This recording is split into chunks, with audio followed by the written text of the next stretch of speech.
వచ్చిన వెళ్ళినప్పుడల్లా అరుణాచలం వెళ్ళవలసిందే. ఇండియా వచ్చినప్పుడల్లా. అయ్యో 91 నుంచి అరుణాచలం అసలు ఆ అరుణాచలం చూడగానే ఒక రకమైన ఆనందం. ఆ మాట అరుణాచలేశ్వర టెంపుల్లో ఉన్నామలే అమ్మ ఆవిడే అపీత్ కూచాంబ. ఆవిడ దర్శనం చేసుకున్న తర్వాత ఎప్పుడు కూడా ఇక అరుణాచలేశ్వరుని భగవాన్ పెట్టుకున్న అమ్మవారిని అమ్మవారు అప్పుడు ఎందుకో గుర్తొచ్చింది నాకు. ఈ అమ్మవారు అన్నాడు ఆయన అని అమ్మవారి గుళ్ళో ఎక్కువసేపు కూర్చోవడం జరిగింది. ఆ తర్వాత వచ్చిన తర్వాతే మళ్ళీ వెనక్కి వచ్చిన తర్వాత ఒక రోజు నైట్ మళ్ళీ ఏ కాలం వచ్చినా 3 తర్వాతే 3 పెద్ద ఫ్రేమ్స్ అండి. లెఫ్ట్ సైడ్ ఒక పెద్ద ఫ్రేము, సెంటర్లో ఒక పెద్ద ఫ్రేము, ఇటు సైడ్ ఒక ఫ్రేము. అంటే మామూలు ఫ్రేమ్ ఏమి ఉంటే పెద్ద ఉంటే ఎలా ఉంటే అలా ఉన్నాయండి. ఆ సెంటర్ ఫ్రేమ్లో సడన్గా లెఫ్ట్ నుంచి చక్క నడుస్తూ 14 ఏళ్ళు పట్టు వస్త్రాలు కట్టుకుని నవ్వుతూ నాకే వచ్చి నాకే చూసింది. అంటే అప్పుడు మామూలుగా అనుకుంటాను కల్లో మీ ఎవరైనా అమ్మాయి ఇస్తా అనుకుంటారు, కానీ అమ్మాయిలు అమ్మవారు అమ్మ అని అరిచేసా. మన నిద్రలో అరిస్తే మా ఆవిడ లేపేసింది. కానీ ఆ ఫేస్ అలా ఉండి తెలిసిపోయి ముద్ర. అరే మళ్ళీ వస్తే బాగుండే అని ఎన్ని మాటలో పడుకున్నాడు. అయిపోయింది. ఇంకా అక్కడి నుంచి సాధన ఇదే చేయాలి, మార్గం ఆయన వస్తుంది చూద్దాం, ఏమో ఎప్పుడు వస్తుందో తెలియదు మనకి. 2003లో ఫస్ట్ టైం అమెరికా వెళ్ళాను. మా అబ్బాయి అప్పటికే ఉన్నాడు అక్కడ. వెళితే అక్కడ నా క్లాస్మేటు గణపతిని చిన్నప్పుడు యూనివర్సిటీలో క్లాస్మేటు, వాడు మేనల్డు కుర్తాళం పీఠాధిపతి ఆయన దగ్గర మంత్రం తీసుకుని ఆయన శిష్యుడు ఆయన అని చెప్పాడు. చాలా ఆయన అమ్మవారంటే చాలా ఏదో కొంత సంపాదించాడు కూడా. అతన్ని ఏదో సమస్య వస్తే అడుగుదామని వెళ్ళాను అనమాట. వెళ్ళిన తర్వాత మాట్లాడి వచ్చేస్తుంటే ఆ సోఫాలో దేవీ సప్తశతి అని పుస్తకం ఉందన్నమాట. ఇలా చూశాను. చదువుతారా? చదవండి, 6 నెలల్లో మీరు రోజు విడవకుండా చదివితే అమ్మవారు ప్రత్యక్షం అవుతుందన్నాడు. ఎవరండి? ఆ కుర్రాడు, వాడు మధుబాబు, దేవి ఉపాసన ఉన్నవాడు. అప్పుడు ఉద్దేశం ఏం లేదు, పట్టుకొచ్చా ఇంటికి. పట్టుకొచ్చిన తర్వాత అక్కడ ఖాళీ అనేది మనకి మొన్నటి పొద్దున స్టార్ట్ చేశా. మనకి సంస్కృతం అక్షమొక్క రాదు, అంతే తెలుగులో ఉంది అది. అయినా సంస్కృతం అయినా నడవ 4 గంటలు పట్టింది చదివేవాడికి. సరే చదువుదామని అలా 4 రోజులు 5 రోజులు 60 నెల ఇంకా ఆపడానికి, అయ్యో ఇంత కష్టపడి ఇంకా ఆపడానికి తీసుకెళ్తా ఉంది ముందుకి. ఆ తర్వాత ఏదో ఇండియా వచ్చింది, మళ్ళీ 1-2 నెలలు అయిందో ఇండియా వచ్చిందే. విశాఖపట్నం వెళ్ళాం. విశాఖపట్నం మా అబ్బాయి కూడా ఉన్నాం. అప్పుడు ఆ పుస్తకం పట్టుకెళ్ళి మర్చిపోయాను. అరే బ్రేక్ వస్తుంది అనుకున్నా. వెంటనే లోపల ఫ్లాష్, రామకృష్ణాపురం పుస్తకాల స్టాల్ ఉంటుంది కదా రైల్వే స్టేషన్లో, అక్కడ దొరుకుతుందేమో అంటే లోపల నుంచి స్టేషన్ దగ్గరే రూమ్ మేము తీసుకున్నాం. వెంటనే స్టేషన్లో పెడితే రామకృష్ణ స్టాల్లో పుస్తకం కంప్లీట్ చేశా. అలాగే 6 నెలలు దేవి సప్తశతి చదివిన తర్వాత 9 రోజులు, రోజుకు 9 మాటలు, 9 రోజులు లలిత. ఇదిగో అలా అనిపించింది. అయిపోయింది. వాడు ఎవడో ప్రత్యక్షం అవుతుంది. సరే అంటే అలానే ఆశించలేదు, శరణాగతి అది ఉంది కదా, అది ఇది జరిగిందండి. అయితే ఈ సాధనకి ప్రోగ్రెస్కి ముందు ఇంకొక ఇంపార్టెంట్ విషయం జరిగింది. అది చాలా నా జీవితంలో జరిగిన దానికి, అంటే జీవితాన్ని ఆనందమయం చేయడానికి ఉపయోగపడినటువంటి కుమార్ శంకర్ అని ఇతను సెర్చ్ ఇన్ వేదిక్ ఇండియాలో ఒక ఇంట్రడక్షన్ రాశాడు. అతను తమిళియన్, చార్టర్డ్ అకౌంటెంట్. ఆ హిందూ టెంపుల్లో నుంచి మాట్లాడుకుంటే రమణ మహర్షి ఫిలాసఫీ అంటే అంతా పరమాత్మ పైనటువంటి హయ్యర్ పవర్ కంట్రోల్లో జరుగుతాయని అని అనుకోగానే ఆయన మీరు రమణ మహర్షి భక్తులా అన్నాడు. అదేంటండి మన అందరూ నాకు ఇంట్రెస్ట్ ఉందండి అని మనం రోజు కలిసి సత్సంగం చేద్దాం, విచారణ చేద్దాం, ఎవ్రీ సండే మీ ఇంటికి వస్తానన్నాడు. రండి అన్నాడు. రోజు 10ంటికి వచ్చేవాడు, 9 గంటలకు వచ్చేవాడు. 10:30 గంటన్నర సత్సంగం, ఏం లేదు, కూర్చోవడం, అగరత్తులు వెలిగించుకోవడం, విచారణ ఇలా చేస్తుండేవాడు. ఒక అతను ఆఫ్రికన్ కూడా వచ్చేవాడు, అతని క్లయింట్. ఇది చేస్తుంటే ఎప్పుడో మాట అయిపోయిన తర్వాత కాఫీ తాగుతూ, జ్ఞాని ఎవరైనా అంటే మనం భగవాన్ రమణ మహర్షి టైంలో మనం లేవు.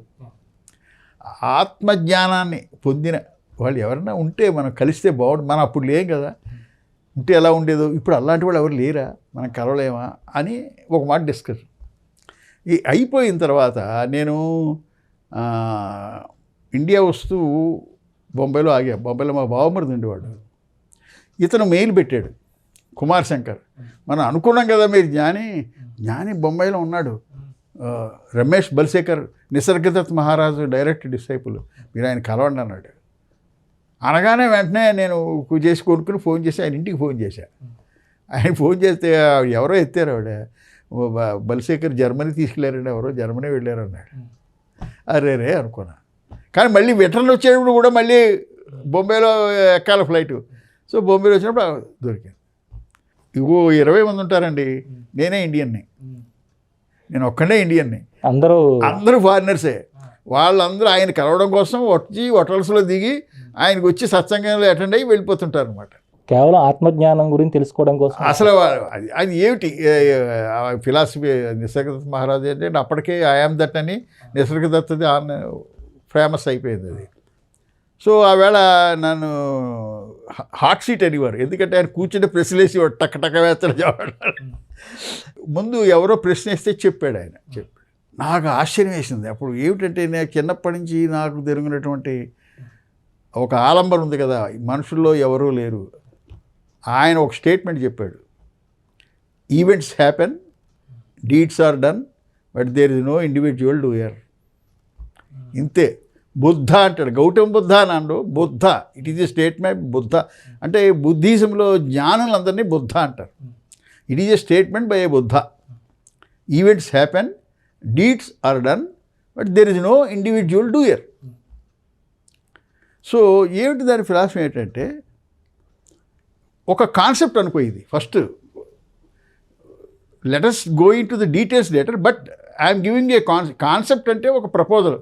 ఆ లెక్కని భగవంతుడు కూడా కాన్సెప్టే. ఎవడు చూశాడు?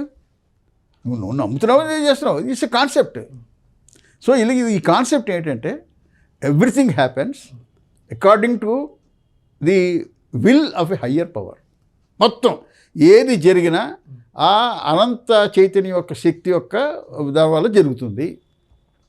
ఫస్ట్ ఇది నమ్ము. ఇది నమ్మితే ఏమవుతుందంటే, అందరం పనులు చేస్తాం, ఒక ఫలితం ఆశించి చేస్తాం. ఇది ఆయనది గీతలోదే వేరేలే చెప్పాడు. మనం ఏ పని చేసినా ఒక ఫలితం ఆశించి చేస్తాం.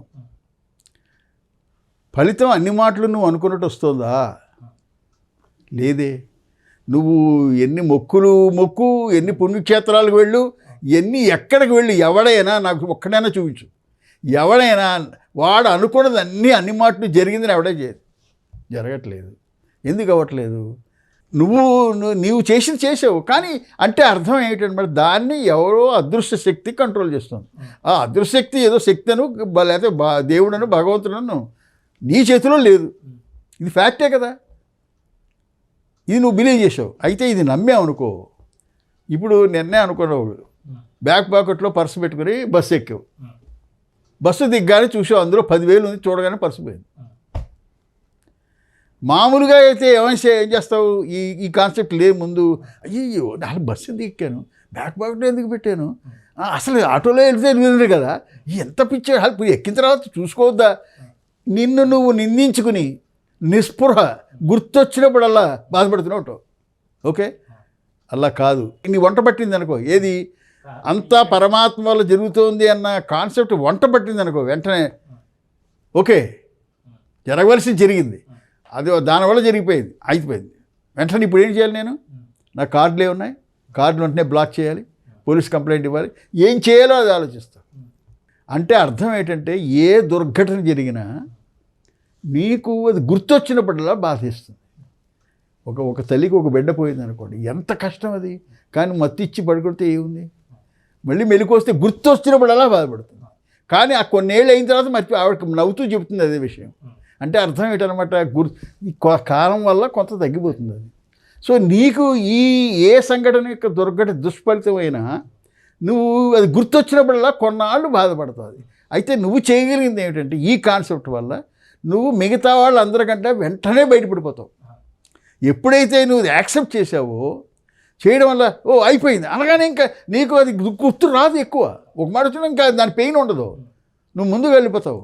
నువ్వు జీవితంలో ఇది అప్లై చేసి చూడు, ఎంత ఆనందం ఉంటుందో. అంటే జీవితం అంటే ఏమిటి? ఆనందంగా గడపడం కదా.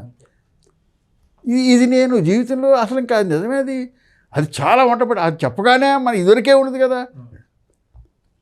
ఓకే, ఒక పని చేసావు, దుష్ఫలితం వచ్చింది. ఇలా ఒక్కొక్కప్పుడు నువ్వు అనుకోని కంటే ఎక్కువ వచ్చింది, చాలా పెద్ద అవకాశాలు వచ్చాయి, మంచి లాభాలు జరిగాయి.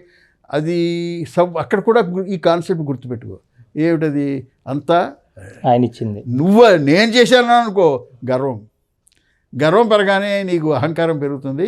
అది వినాశనానికి అప్పుడు డెఫినెట్గా దారితీస్తుంది. ఎవరు లైక్ చేయడం, ఏమంటే అహంకారంగా మాట్లాడేవాడిని మనం ఎవరో లైక్ చేయము, సహజం అది. సో నీకు అది ఫెయిల్ అయినప్పుడు ఎలా తట్టుకున్నావు అంటే అసలు ఉండదని ఉంటుంది, కానీ వెంటనే పెట్టుబడిపోతావు. సో సక్సెస్ అయినా అదే రైట్. నీకు అప్లై టు థర్డ్ పార్టీ. వాడు మంచి చాలా కాస్ట్లీ ఫ్లాస్క్ అక్కడికి బీరోలో పట్టరారా అన్నావు, వాడు పట్టుకొస్తున్నాడు చాలా కాస్ట్లీ, నీకు చాలా ఇష్టం, అది 70,000 బయలు వేసాడు. మామూలుగా ఏం చేస్తావు? ఎలా తిడతావు, అన్ని బూతులు తిడతావు, కొట్టడానికి చేస్తావు, ఏదైనా చేస్తావు. ఈ కాన్సెప్ట్లో ఓకే, డోంట్ వర్రీ, చివురు పట్టరా, తుడిచేయి. ఒకడొకడో ప్రశ్న వేసాడు, మరి వాడిని కేకలేకపోతే వాడు బుద్ధి లేదా జ్ఞానం లేదా మళ్ళీ చేయడు కదా, పిచ్చివాడా. వాడు దానికే ఏడుస్తూ ఉంటాడు. వాడు నువ్వు అడిస్తే మారిపోడు వాడు, అది లోపల ఉంటుంది. ఇంకో మాట జాగ్రత్త ఆటోమేటిక్గా ఇస్తాడు. నువ్వు నీ అరిస్తే నువ్వు కక్కుతున్నావు, కానీ వాడి వల్ల దానివల్ల వచ్చేస్తుంది అనుకోవడం, నీ సమర్థించుకోవడం, నీ ఉద్రేకాన్ని నువ్వు సమర్థించుకుంటున్నావు తప్ప దానివల్ల వాడికి ఏం ఉపయోగం లేదు అని చేత మాట్లాడుకో. నీ ఫిలాసఫీ ఏంటి? వాడు ఎవడో లేడు అక్కడ. ఇట్ హ్యాడ్ టు హ్యాపెండ్, జరగవలసి జరిగిపోయింది.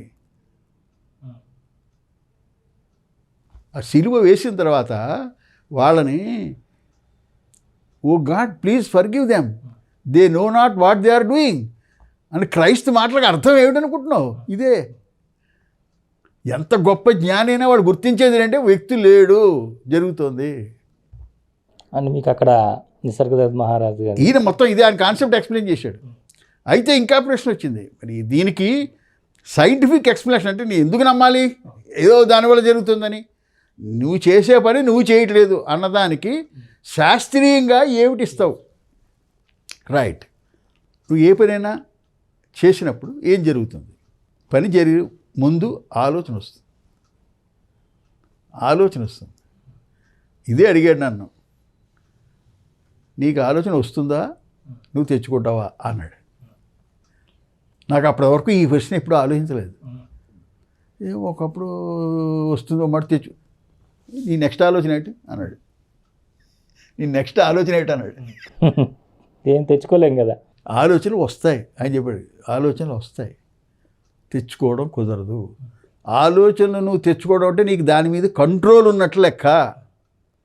కంట్రోల్ కనుక ఉంటే శ్మశానంలో నీ తండ్రిని కాల్చి వచ్చావు, ఆ బాధ ఇంకా ఉంది. నీ కంట్రోల్ ఉంటే అది గుర్తు రాకూడదు అసలు. వెంటనే నువ్వు వెళ్ళి సినిమాలో కూర్చోవాలి. చూడవా? ఆలోచనలు వస్తాయి, నువ్వు తెచ్చుకోవు.